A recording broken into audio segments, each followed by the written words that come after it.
طيب ده ايه؟ ده يشبه اللي فات، تمام، بس ده سادة. ده سادة، ده عود من احجار العقيق. اللي هيطلبه يا جماعة هو شكله بالظبط كده، عشان هي قطعة واحدة اللي عندي. اي حاجة يعني بنعرضها، بس ده بالظبط هو شكله كده،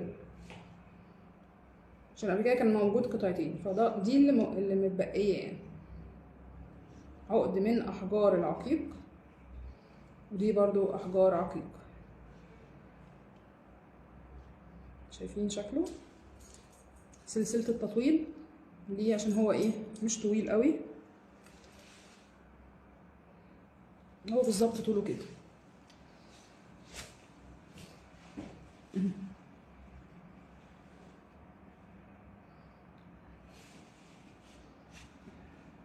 حلو قوي كده.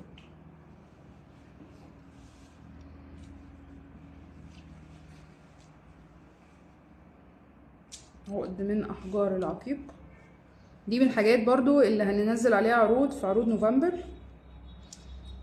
تابعونا طبعا، بننزل كل شوية الحاجات اللي هي عليها عروض. عقد من احجار العقيق حلو قوي بجد، وشيك قوي. انتظرونا في الباقي، مع السلامة.